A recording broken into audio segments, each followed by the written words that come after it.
郝琳娜1978年出生于济南市一个干部家庭，父亲是一位矿务局的干部，他对女儿的管教非常严格。2002年秋天，时年24岁，在济南一家医院当护士的郝琳娜和父亲手下的一名叫金燕的矿务干部结婚了。这个婚礼并没有收到所有的祝福，因为郝琳娜的父亲卢树新并没有看中金燕，他说这个人心机很重，可郝琳娜不以为然，铁了心的要嫁给对方。结婚以后，两人住在金燕分的一套一室一厅的小房子里。善于钻研的金燕一直给妻子吹枕边风，你爸爸是我们单位的领导，让他动动嘴，我们就可以住上大房子了。如果我职位不够高，积分不够多，那也可以让你爸爸给我使点劲儿。现在那些当官的哪个没有后台呀？每次丈夫发牢骚，郝琳娜都给泼凉水，你省省吧，我爸爸当初就没看上你。妻子的态度让金燕很恼火，他开始在生活中对妻子冷言相加。26岁的金燕1998年大学毕业后就分到了这家矿务局，这里属于机关，论资排辈很厉害。金燕原本以为自己有个好靠山，升职分房子全不用说了，可是没想到岳父对自己并不感冒，好几次金燕在同事面前吹嘘自己和岳父的关系，都遭到了同事的耻笑，这让金燕很窝火啊。2003年春节前夕，金燕打听到自己的科室有一个副科长空缺，于是好几天都在张罗着给老丈人送什么礼物。因为岳父在单位也是个数一数二的人物，他要是能给自己使劲儿，那就事半功倍了。郝琳娜也觉得这是个机会，虽然平时自己嘴上数落丈夫，但内心里还是希望他能够混得好，于是夫妻俩精心准备了礼物。谁料大年初二拜年的时候，岳父说，小金啊，我觉得你还是踏实点为好。这个话的意思很明显，卢树新觉得女婿太急功近利了。金燕当场的脸色就很难看，饭没吃完就走了，把岳父岳母弄得很尴尬。当晚小夫妻俩大吵一架，怒气冲冲的金燕摔锅摔碗，望着家里一地的玻璃碎片，郝琳娜有些害怕，她打电话向父母求救。谁料金燕看到这一幕以后更加生气，你打吧，我让你打。他冲过来一把扯断了电话线，并把夺过来的电话机砸在了郝琳娜面前的地上。这以后金燕因为工作不顺心经常发火，有时候郝琳娜顶嘴还会遭来皮肉之苦。6个月后，那名副科长人选浮出水面，是一名刚分来科室没多久的大学生。那天晚上金燕的咆哮一直没停，论学历我俩一样，论资历他还没我长呢，凭什么是他呀？你知道人家背后怎么议论我吗？说我那后台是纸糊的，不中用。郝琳娜也不甘示弱，人家有能力当然可以被提拔，你有什么能力？除了骂我父母打老婆还会什么呀？这句话激怒了气头上的金燕，他疯狂地厮打郝琳娜，最后郝琳娜被迫躲到了卧室，反锁住了门。金燕在外面吼叫道，你下次再敢顶嘴，再敢在我面前提你父母，我就叫你吃不了兜着走。那时结婚刚1年多的郝琳娜脑子里全是美好婚姻的憧憬，哪见过这种天天打架的暴力日子呀？吓得她不敢找父母说，只能找闺中好友倾诉。结果仗义的闺中密友去找金燕理论，家中丑事曝光，彻底激怒了这个心胸狭小的男人。2004年4月的那个晚上，郝琳娜被打得遍体鳞伤对婚姻生活彻底失去了信心的她吞服了50多片安眠药。大概到晚上12点，金燕回房睡觉，发觉情况不对，有点慌了，赶紧送郝琳娜去医院抢救。好在抢救及时，郝琳娜保住了一条命。这件事情让郝琳娜的父母知道以后，两位老人大发雷霆。要知道当初花容月貌的女儿嫁给女婿的时候，他们觉得就是下嫁，如今日子过得这么不顺心，还差点把小命给搭上。岳父卢树新彻底与女婿翻脸了，无论金燕怎么赔不是，两个老人都不再给他好脸看。这件事情以后，金燕知道自己在岳父心目中的形象彻底坍塌了，于是话越来越少，心中的闷气也越来越大。可是涉世未深的郝琳娜以为，经过自己这样一闹，对方是怕自己了，父母又重新为自己争回了地位，于是又开始高调起来。那时两人已经有了儿子，突然增加了一个小孩，家务事一下子多了起来。一天郝琳娜值完晚班回来，看见丈夫坐在沙发上吃薯片，也没做饭，于是很生气说，你回来这么早，为什么不做饭呢？谁料金燕坐在沙发上没吭声，郝琳娜这下火大，她一把夺过丈夫的薯片，并把袋子朝他身上扔了过去，薯片洒了经验一头一身呐。那一晚，压抑已久的经验彻底暴怒了，他卡着郝琳娜的脖子，让她和父母断绝关系。我受够了，别再仗着你父母的权威欺压我，我警告你，以后他们是他们，我是我，你再不跟他们断绝关系，我就和你没完。那一晚，被迫求饶的郝琳娜知道自己的婚姻彻底崩盘了。2004年12月，郝琳娜值班时来了一个病人家属，叫张之栋，他是送母亲来住院的。郝琳娜负责的是神经内科，看见老人危重的样子，责任心强的郝琳娜迅速把老人送进了重症监护室。在照顾老人的1个月时间里，郝琳娜发现张之栋很孝顺，每天骑自行车很远回家做饭，然后再满头大汗的跑回医院送饭。有几次天气寒冷，张之栋的手因为长时间在外裸露冻僵了，连勺子都拿不住，郝琳娜主动把自己的暖手炉给递了过去。还有几次张之栋实在忙不过来，郝琳娜看不下去，就主动帮老人解大小便。老太太的病情稳定之后，被送进了普通病房。那时已操劳数天的张之栋实在盯不住了，到了午饭时间，便去街上买了点油饼给母亲吃。郝琳娜看见了，一通就训斥：刚脱离危险的人怎么能吃油腻的东西，你也太大意了。说完，把自己带来的米饭加水煮成了米粥给了老太太。这件事之后啊，张之栋对郝琳娜很感激。一次夜里值班，郝琳娜忍不住地问了起来：你那么忙，怎么不见你爱人来医院呢？总是看见你姐姐。当时张之栋有些尴尬，过了一会儿他才说：我离婚了。不知怎么的，郝琳娜听到这句话以后，突然有一种同病相怜的感觉。那个晚上，老太太的情况比较稳定，而值夜班无聊的郝琳娜和陪床的张之栋就聊起了天。张之栋说他的妻子大大咧咧的，总嫌他没出息，还总当着外人的面数落他，做事也粗心，每次给孩子做饭切的萝卜丝有手指头那么粗。他要是有你一半细心与体贴，我们就不会离婚了。那个晚上，张之栋的开门见山让郝琳娜也打开了话匣子。郝琳娜说：我虽然没离婚，但早就名存实亡了。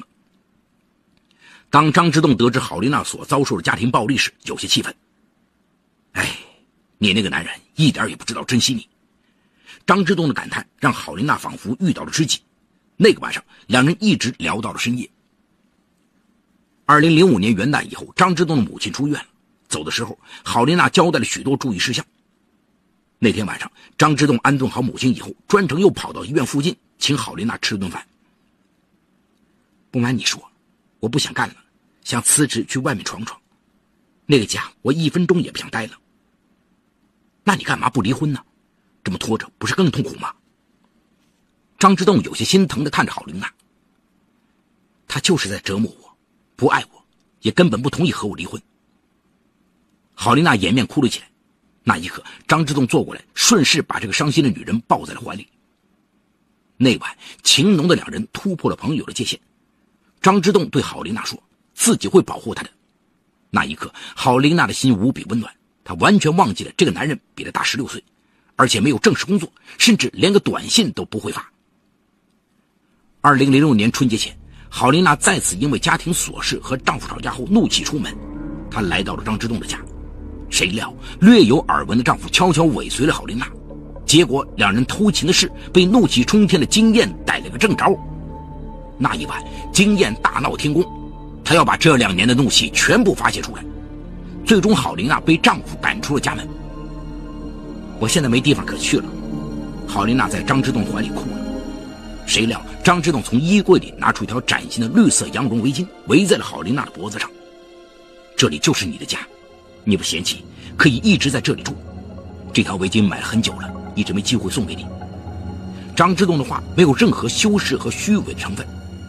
面前的这个男人与他的长相一样，朴素敦厚踏实。郝琳娜终于擦干了眼泪，在张之栋脸上亲了3下，然后挽起袖子，就像女主人一样开始打扫房间。那晚，郝琳娜躺在张之栋怀里甜蜜地说：我的情感中毒了，不过病毒是一对宽厚的肩膀。2007年4月，郝琳娜在北京的一个好友邀请她到京城一个医院工作，由于待遇不错，郝琳娜迅速起身了。临走时，张之栋说自己安顿好老母，也去北京找她。郝琳娜由于业务精良，到北京后顺利在朝阳区某社区服务中心卫生站做了一名护士。这里的工作比较轻松，郝琳娜就在长虹桥附近租了一间小房子住了下来。北京的天气非常冷，入春了还是春寒料峭。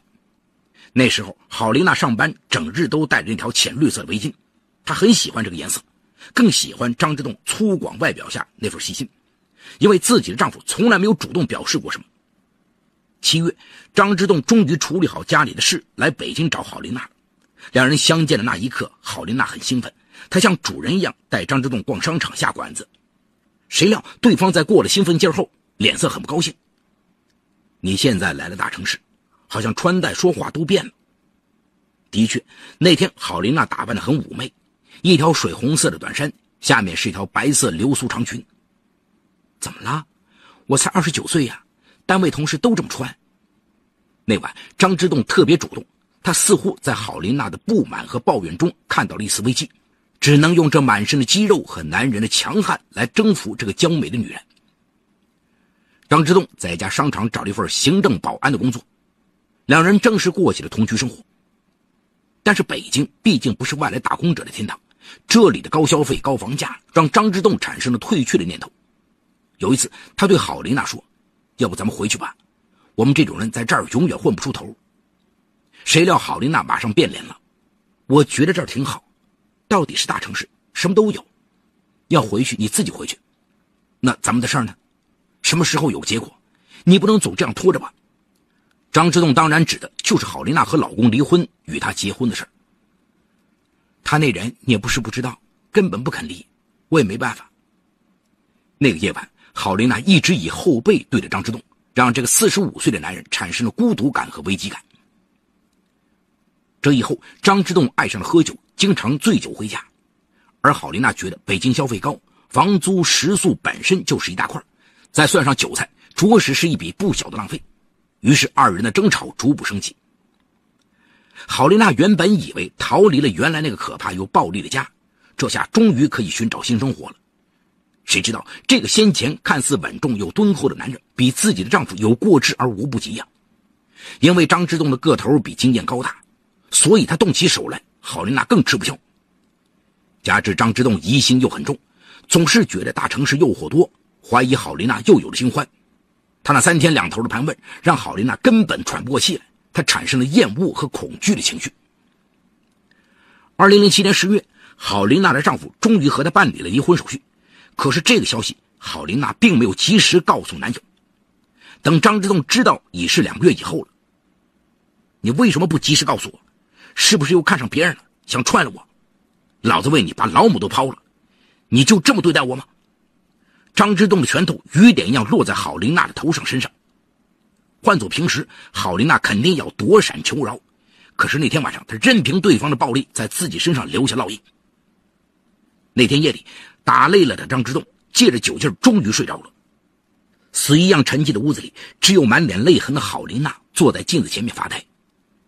她不时地扭头看着床上睡着的像死猪一样的这个男人，她知道自己不能再错下去了，不能这样刚出虎穴又入狼窝。2008年4月，郝琳娜的父母不放心离婚的女儿一个人在北京生活，于是前来女儿处看望。郝琳娜用此借口让张之洞搬了出去，这样一来，张之洞一天也见不到心上人一面，脾气越来越暴躁。9月的一天，张之洞把郝琳娜堵在了下班路上，质问她为什么还不让父母回家去。郝琳娜当时就火了，我父母年岁大了，想在女儿这儿住一段时间，我怎么能没有良心的撵他们走呢？那你就没良心的撵我走吗？张之洞也不甘示弱，要么把咱们俩的关系向你父母摊牌，要么我明天就搬回去同住，不然的话别怪我不客气。张之洞告诉郝琳娜，今天他因为醉酒被单位辞退了，心情很差。房租我也交不起了，除了你我还有什么？那天晚上两人在街道上吵了个天昏地暗，引来重重路人围观。张之洞觉得自己的颜面扫地，最后咬着牙愤愤离去。郝琳娜早就看穿了张之洞的嘴脸，她觉得这个男人不但没有一技之长，而且心胸狭隘，自己早就想和他断绝关系了。于是郝琳娜让父母一直在北京住了下去。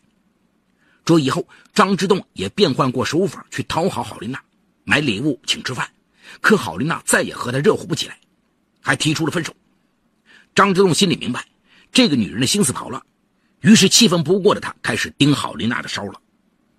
很快他就发现郝琳娜和一个中年男人联络很多，两人还一起吃过饭，那个男人比自己年轻，而且穿戴入时。张之洞马上明白了，郝琳娜在寻觅新欢。你们是什么关系？你和他好上了？张之洞再次跑到郝琳娜单位去闹事，这次彻底激怒了郝琳娜。我和他好上了，怎么了？我还可以告诉你他叫什么，他叫杜万春，他比你有钱，比你温柔，比你上进。这里是北京，不是你老家的地盘，你敢把我怎么样？郝琳娜不甘示弱的奚落和炫耀让张之洞怒火中烧。2009年6月10号晚上，郝琳娜和杜万春刚从一家饭店里出来，眼尖的郝琳娜就看到了跟梢的张之洞，她害怕自己的新感情被这个疯狂的男人搅黄了，于是找借口支开了杜万春。郝琳娜的举动让张之洞看穿了他内心的恐惧，于是那晚大闹一场。郝琳娜只得表面上稳住张之洞，暗地里再想对策。当晚回家后的郝琳娜去网上查询信息，那一刻她脑子里闪出了除掉张之洞的想法。这个男人比前夫还可怕，郝琳娜下决心要摆脱掉他。很快郝琳娜得知一种治疗肺病的药物静脉注射会导致心脏骤停，患者必死无疑。23号中午，郝琳娜用她爷爷曾在煤矿工作，落下肺病急需吃药的借口，骗过医生开出了这种处方药。然后他又偷偷从卫生站拿了3支20毫升的注射液，以及输液针头和输液贴。随后他语气镇定地给张之洞打电话说，现在北京流行甲型流感，我们这里进了一批疫苗，过2天我到你那儿时带去给你扎上。张之洞想都没想就同意了，他以为两人的关系终于破冰了。26号下午，郝琳娜来到张之洞住所，两人先是温存了一会儿，接着郝琳娜就配好了药剂。她一边忙碌一边说，其实我还是喜欢你这样的年龄大一点的，那个人是我的一个病人，总主动约我，我也是一时糊涂。郝琳娜不温不火的解释在张之洞听来很受用，于是他也很配合。可是当第一针快推完的时候，张之洞就喘不上气儿来，他在挣扎。郝琳娜见状又加了第2针，当把第2针推完的时候，张之洞的脸已经青了。郝琳娜冷静地拔出针头，并把针管等作案工具和张之洞的手机全部放入一个塑料袋中，又从房间里搜出儿子的照片以及他和张之洞唯一一张合影才离开。很快朝阳区警方接到群众报案后，顺藤摸瓜找到了郝琳娜。当警方在这工作诊所逮捕他的时候，他对办案警官说，其实杀个人很便宜的，我总共才花了7、8块钱就解决掉他了，我一点也不后悔。在郝琳娜经历的2段感情中，她都曾是受虐者，但是由于她采用极端手段处理这段感情危机，却由受虐者转为施暴者，等待她的将是法律的严惩。好，故事说到这儿就结束了。